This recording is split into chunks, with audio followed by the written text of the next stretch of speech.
सही बात तौर पर जो नई संसद का विरोध करता है वो नए भारत का विरोध करता है और भारतीय कहलाने के अधिकार में नहीं आता। जो इस देश की नारी, जो इस देश के अनुसूचित जाति के समाज का सम्मान नहीं कर सकते, उन्हें भारत में रहने का अधिकार भी नहीं है। क्योंकि अगर आप हमारे देश की एक निचले तबके से आने वाली लेडीज को आप राष्ट्रपति बना देते हैं तो आप मुझे बताइए आपको दिक्कत कहाँ हो रही है। और ये वही कांग्रेस है जिसने कई बार अपने राज्यों में इतने छोटे बड़े कार्यक्रम हुए हैं, राष्ट्रपति तो छोड़िए, इन्होंने तो गवर्नर तक को नहीं बुलाया। सबसे बड़ा मुद्दा ये है कि विपक्ष उनकी बातों को सीरियस नहीं ले रहा है, और अगर ये बातों को सीरियस नहीं ले रहा है तो विपक्ष खुद में इकट्ठा नहीं है, और ये सबसे बड़ी बात दर्शाता है। लेकिन वो अलग चलें, हैदराबाद चलें, औरंगाबाद चलें, उनसे मतलब नहीं है। मतलब ये है कि प्रधानमंत्री अनावरण करेंगे, नई संसद बनेगी और भारत आदरणीय प्रधानमंत्री जी के नेतृत्व में नई महाशक्ति बनेगा। नमस्कार, बहुत बहुत स्वागत है आपका पॉलिटिकल इंडिया में, और मैं हूं आपके साथ शिवानी मांगवानी। तो इस वक्त एक मुद्दा जो सबसे ज़्यादा चर्चाओं में है वो है नए संसद भवन का उद्घाटन। जी हां, जैसे कि आप सभी को मालूम है 28 मई को इसका उद्घाटन होने वाला है, लेकिन उद्घाटन से पहले ही इस पर कई बड़े बवाल खड़े हो गए हैं। 19 विपक्षी पार्टियां इसके खिलाफ खड़ी हो गई हैं और लगातार कि उद्घाटन कौन करेगा इस पर बड़े बड़े सवाल खड़े हो रहे हैं। तो इसी बीच हम भी आ गए हैं पॉलिटिकल एनालिस्ट नयन से बात करने के लिए, जो कि कम उम्र में काफी कुछ जानकारी रखते हैं। तो उनसे हम इस मुद्दे पर जानेंगे कि वो किस तरीके से इस मुद्दे को देख रहे हैं। आइए जानते हैं। बहुत बहुत स्वागत है नयन आपका। धन्यवाद। नयन, जिस तरीके से आपको मालूम है कि 28 मई को इसका उद्घाटन होने जा रहा है, लेकिन उद्घाटन से पहले कई बवाल खड़े हो रहे हैं। लगातार कहा जा रहा है कि पीएम मोदी इसका उद्घाटन नहीं करेंगे, राष्ट्रपति द्रौपदी मुर्मू करेंगी। तो किस तरीके से देखते हैं इस पूरे मामले को? देखिए, इस मामले को मैं इस तरीके से देखता हूँ, ये राष्ट्रपति और प्रधानमंत्री के बीच का युद्ध नहीं है, ये देश की संसद का अनावरण हो रहा है।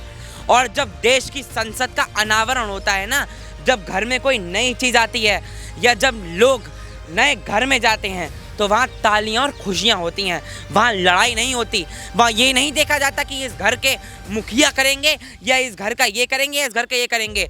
हमारे लिए तो गौरवान्वित होने का विषय है कि हम ब्रिटिश काल की संसद से मुक्त होकर भारत की संसद, नए भारत की संसद में प्रवेश कर रहे हैं, और ये हमारे लिए बहुत गौरवान्वित होने का विषय है। 100 साल पहले की संसद, अब 2 साल और जोड़ दीजिए, लगभग 100 साल हो जाएंगे उस संसद को।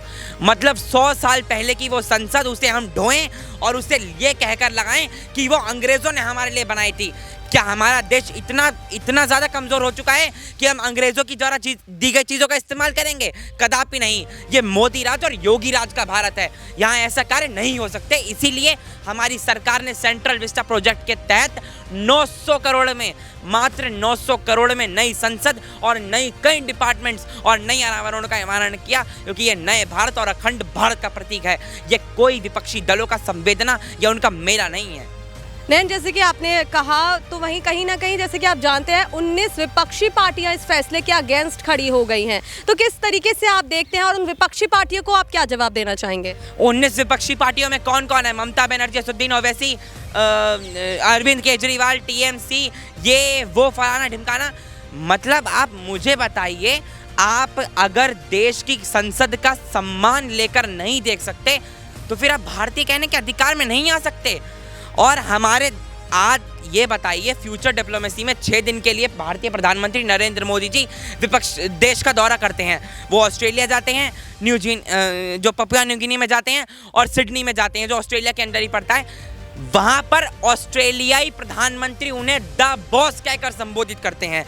पपुआ न्यू गिनी के प्रधानमंत्री उनके पैर छूकर उनका स्वागत करते हैं। और क्या कहते हैं, ऑस्ट्रेलिया में ही हमारे देश के आदरणीय प्रधानमंत्री जी को ऑटोग्राफ मांगा जाता है। ऑटोग्राफ कौन मांगता है? विपक्ष के नहीं। कोई तुष्टीकरण की राजनीति की बात नहीं हो रही यहाँ पे।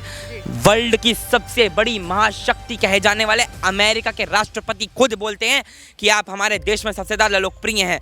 विपक्ष को असल दिक्कत इससे हो रही है। और अगर आप गज गज के बैठना चाहते हैं तो बैठिए, कोई दिक्कत नहीं है।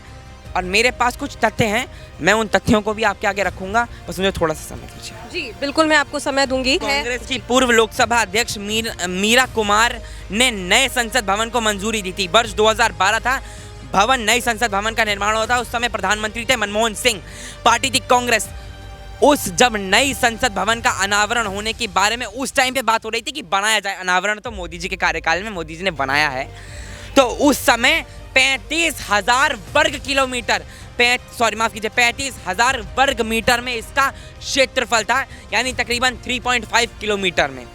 इसकी लागत थी 3,000 करोड़ रुपए, मतलब 3.5 किलोमीटर के एक क्षेत्रफल में बनी संसद को 3,000 करोड़ रुपए चाहिए। अब नई संसद आदरणीय प्रधानमंत्री जी के नेतृत्व में बनी नए भारत की संसद का अनावरण देखते हैं। 65,000 वर्ग मीटर में बनती है, यानी 6.5 किलोमीटर, उससे लगभग दुगनी। और लागत कितनी होती है? मात्र 970 करोड़ रुपए। तो जब आप अपने पेट में पैसा डालना चाहते हैं ना, तो आपको दर्द तो होगा, लेकिन अगर आप ये करेंगे तो नहीं होगा। और सही बात तौर पर जो नई संसद का विरोध करता है वो नए भारत का विरोध करता है और भारतीय कहलाने के अधिकार में नहीं आता। नयन, जिस तरीके से आपको मालूम है कि ये जो प्रोजेक्ट है ये मोदी जी का ड्रीम प्रोजेक्ट था, तो कहीं ना कहीं उद्घाटन करना भी उनका हक है। तो इस तरीके से क्यों विपक्ष खड़ा हो रहा है लगातार? कहीं ना कहीं आपको ऐसा नहीं लग रहा कि इसमें भी वो राजनीति मोड़ दे रहे हैं और अपना जो विपक्षी एकजुट होकर पार्टी पर भारी होता है, यानी कि सरकार पर जो भारी होता है हर बार किसी न किसी मुद्दे पर, तो इस मुद्दे को भी वही रूप दिया जा रहा है? एक आपने राष्ट्रपति का मुद्दा उठाया, उस राष्ट्रपति के मुद्दे पर आता हूँ। अगर इन्हें द्रौपदी मुर्मू जी को इतना सम्मान देना ही था, तो जब इन्होंने 2022 के राष्ट्रपति के चुनावों में इन्होंने क्यों यशवंत सिन्हा जी को उनके आगे खड़ा कर दिया? अगर ये शेड्यूल ट्राइब का, अनुसूचित जाति का और एक महिला का इतना सम्मान करते थे ना, तो विपक्ष पैरों में गिरकर उनका सम्मान करता और बोलता कि आदरणीय द्रौपदी मुर्मू जी आप राष्ट्रपति बनिए, हम अनुसूचित जाति का सम्मान करते हैं। लेकिन नहीं, उस समय यशवंत सिन्हा जी को वोटों के लिए लड़ा दिया। मतलब ये कहीं ना कहीं आपकी गंदी नीचता का उदाहरण है। और जो आप बात कह रही हैं विपक्ष के बारे में, एक विपक्ष अरविंद केजरीवाल का चल रहा है, एक ममता बनर्जी का चल रहा है, एक इधर चल रहा है, एक नवीन पटनायक जी का चल रहा है। नवीन पटनायक जी ने तो नीतीश कुमार को उनके ही मुंह पे गिरा दिया। उन्होंने तो उसी समय कह दिया उड़ीसा में कि हमारे से कोई उम्मीद मत रखिए थर्ड फ्रंट की। मतलब विपक्ष जब खुद ही बिखरा हुआ है, और ये बहुआ बबुआ की जोड़ी, राहुल भैया की जोड़ी, इनकी जोड़ी, जब ये खुद भारत जोड़ो यात्रा में भी, और 11 साल भारत जोड़ो यात्रा का बहुत असर बताते हैं। एक साल में 11 चुनाव हो चुके हैं, 11 छोटे बड़े राज्यों के।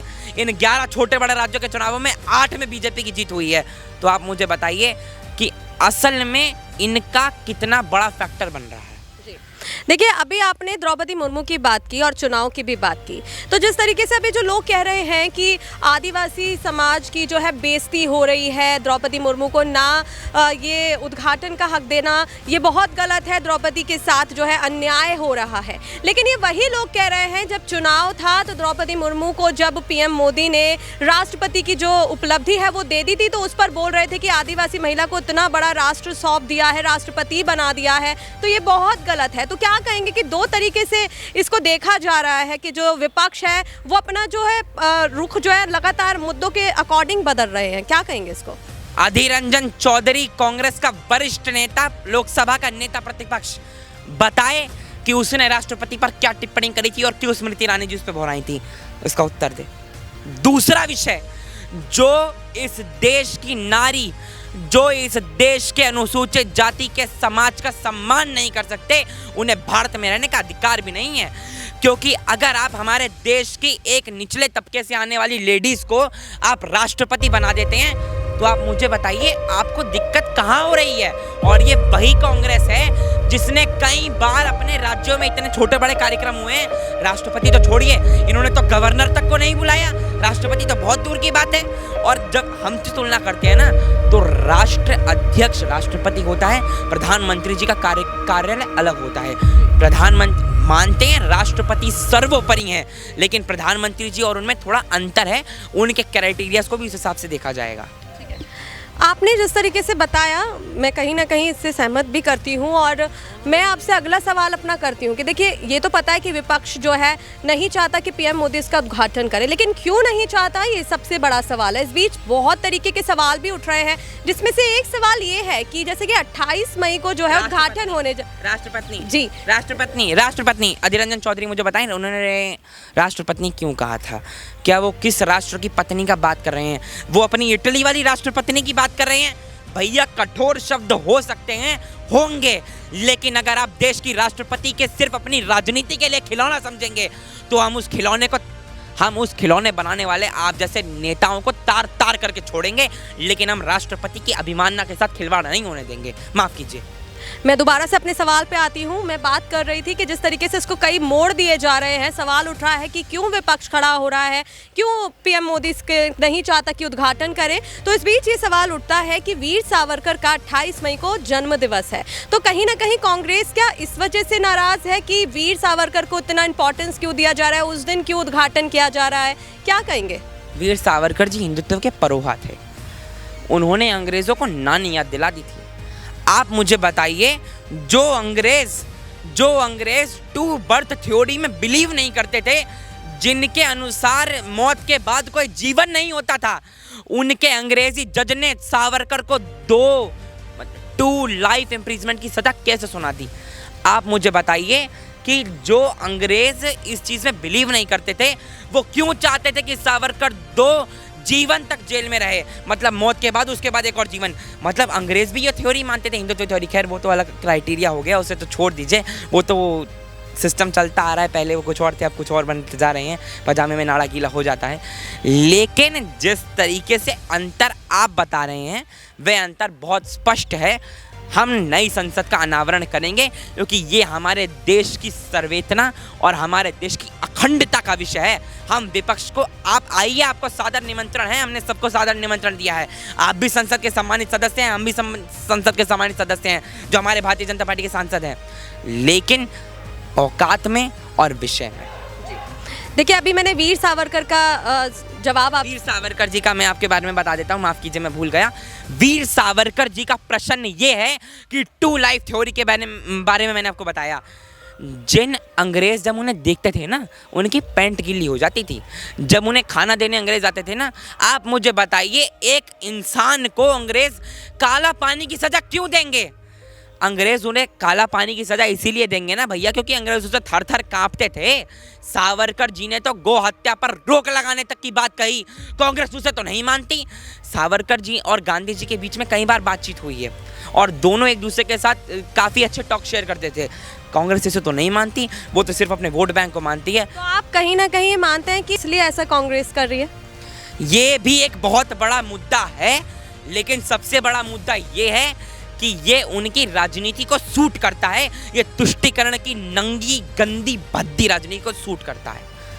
अगला सवाल एक और मैं आपसे कर लेती हूँ। सेंगलॉल एक बहुत चर्चा में बना हुआ है शब्द, तो मैं आपसे इसके बारे में भी जानना चाहूँगी। जो एक और सेंगलॉल को लेकर भी सवाल मन में उठ रहा है कि सेंगलॉल एक ऐसी चीज़ है जिसको जवाहरलाल नेहरू ने संग्रहालय में रखवा दिया था अपने कार्यकाल के समय में, जी, तमिलनाडु में। लेकिन अभी प्रधानमंत्री जो है उसको दोबारा से नए संसद भवन में स्थापित कर रहे हैं, जो कि बहुत गौरवान्वित करने वाली बात है देश के लिए। लेकिन कहीं ना कहीं आपको ऐसा नहीं लगता कि कांग्रेस इस वजह से भी थोड़ा नाराज़ है?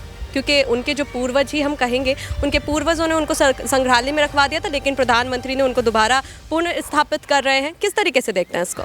देखिए, सेंगरॉल का विषय बहुत अच्छा है और ये भारत के लिए गौरवान्वित करने की बात है, क्योंकि जब ओम बिरला जी लोकसभा अध्यक्ष जी के साथ में सेंगरॉल होगा ना और उसके ऊपर नंदी जी विराजमान होंगे, तो हमारे लिए गौरवान्वित होने का विषय है। क्योंकि जब हमारे देश के चोला डायनेस्टी, चोला साम्राज्य, जिन लल्लू पंजुओं को नहीं पता चोला साम्राज्य क्या था, वो देश की अस्मिता और अखंडता के बारे में कभी जान ही नहीं सकते।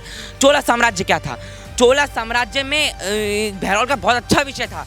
उस समय पे इसे महाराजाओं की अस्मिता, महाराजाओं की अखंडता और देश के शासनकर्ताओं की प्रतिमुखता के तौर पर देखा जाता था। मतलब ये देखा जाता था कि अगर शासक कहीं भी गलत जा रहा है और उसके साथ में ये सेंगरॉल है, तो वह गलत फैसले नहीं ले सकता, क्योंकि ये अखंडता, अस्मिता और निडरता का विषय हो जाता है। वैसे ही जब लोकसभा अध्यक्ष जी के साथ में ये होगा ना और पूरी संसद 543 सदस्य इसे देखेंगे, 545 दो एंग्लो इंडियंस को मिला के, तब वो जानेंगे कि हम कहाँ जा रहे हैं और कहाँ नहीं जा रहे। और जब हमारे देश की उस अस्मिता सेंगरॉल पर नंदी जी विराजमान है ना, तो भोलेनाथ का आशीर्वाद भी मान लीजिए, क्योंकि उनके आशीर्वाद के बिना सृष्टि का पत्ता तक नहीं हिलता। संसद तो बहुत दूर की बात है। नहीं, चलिए मैं अपना आखिरी और अगला सवाल आपसे कर लेती हूँ। जैसे कि अभी हमने बात की 19 जो विपक्षी पार्टियां हैं उनकी हमने बात की, कई सारी चीज़ों की हमने बात की है, लेकिन अगला सवाल और आखिरी सवाल मेरा आपसे ये है कि जहां 19 विपक्षी पार्टियां एकजुट हो गई हैं और कह रही हैं कि राष्ट्रपति को उसको उद्घाटन करना चाहिए, लेकिन एक पार्टी ऐसी भी है हमारे देश में जो अलग ही चलती है हमेशा की तरह, शायद आप समझ भी गए होंगे, जो कि ओवैसी जी बोल रहे हैं कि ये जो ना तो पीएम को दे इसका हक, ना ही राष्ट्रपति को इसका हक दे, इसका हक मिलना चाहिए लोकसभा स्पीकर को। किस तरीके से देखते हैं ओवैसी जी के इस बयान को? कांग्रेस कह रही है कि राष्ट्रपति को मिलना चाहिए, ओवैसी जी उन्होंने कहा है कि लोकसभा अध्यक्ष जी को मिलना चाहिए। मुझे लग रहा है कि, और ओवैसी जी ने एक बात और कही अपनी स्टेटमेंट में कि विपक्ष उन पर ध्यान नहीं दे रहा है। सबसे बड़ा मुद्दा ये है कि विपक्ष उनकी बातों को सीरियस नहीं ले रहा है, और अगर ये बातों को सीरियस नहीं ले रहा है तो विपक्ष खुद में इकट्ठा नहीं है, और ये सबसे बड़ी बात दर्शाता है। लेकिन वो अलग चलें, हैदराबाद चलें, औरंगाबाद चलें, उनसे मतलब नहीं है। मतलब ये है कि प्रधानमंत्री अनावरण करेंगे, नई संसद बनेगी और भारत आदरणीय प्रधानमंत्री जी के नेतृत्व में नई महाशक्ति बनेगा। बात चलिए नयन, अभी ओवैसी और 19 विपक्षी पार्टी को क्या कहेंगे? उन्हें यही कहूँगा कि छोटी छोटी चीज़ों का विरोध करने से अच्छा है एक बड़ी और एक सक्षम चीज़ पर ध्यान दिया जाए, देश को महाशक्ति बनाने की ओर ध्यान दिया जाए और सरकार का सहयोग किया जाए। अटल जी ने एक बात कही थी, अटल जी ने ये बात कही थी, और यहाँ पर जितने भी युवा उपस्थित हैं उन्हें भी बताना चाहता हूँ कि जब अटल जी ने ये बात कही थी, कांग्रेस के नेताओं ने तालियां पीटी थी। उन्होंने बोला था कि हमारे देश में देश की बात अलग है, धर्म की बात अलग है, राज्य की बात अलग है, लेकिन जब बात देश की आती है ना तो सबको एक साथ होकर उस बारे में सोचना चाहिए, अलग नहीं सोचना चाहिए। तो नयन, बहुत बहुत शुक्रिया हमें अपनी प्रतिक्रिया देने के लिए। तो आपने देखा, ये थे नयन जिन्होंने बहुत अच्छी प्रतिक्रिया हमें दी। जो लोग इस मुद्दे को नहीं समझ पा रहे हैं उनको भी उन्होंने समझाया। अब आप किस तरीके से इस मुद्दे को देखते हैं, साथ ही आप क्या चाहते हैं कि कौन इस नए सदन का उद्घाटन करे, कमेंट बॉक्स में ज़रूर बताएं।